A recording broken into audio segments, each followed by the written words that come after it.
নিজের সাবেক শিক্ষা প্রতিষ্ঠান ঢাকা বিশ্ববিদ্যালয়ে এসেছেন তারেক রহমান। আসলে আমি এই জিনিসটা জানি না। আমি যতটুকু জানি যে তারেক রহমান মেট্রিক পাস, মানে এসএসসি পাস। এখন আমি এই জিনিসটা জানি না আসলে আসলে কি এই মেট্রিক পাস হলেই কি ঢাকা বিশ্ববিদ্যালয়ে কি ভর্তি হওয়া যায় কি না, কিংবা ওই ঢাকা বিশ্ববিদ্যালয়ে কি এরকম কোনো ফ্যাসিলিটি আছে কি না, এটা আমার জানা না।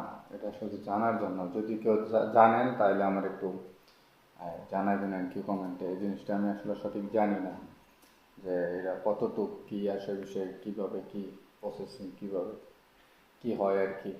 এই বিষয়গুলো আসলে মানুষের জানার দরকার। কিছু কিছু মানুষ আছে যেরকম আমার মতো, যে এসএসসির পরেও যে ডাইরেক্ট ঢাকা বিশ্ববিদ্যালয়ে পড়াশোনা করার জন্য কোনো সুযোগ সুবিধা আছে কি না, এটা আসলে জানার প্রয়োজন আমরা যারা আছি। ঠিক আছে, একটু জানাই দেন আমার কমেন্টে সবাই।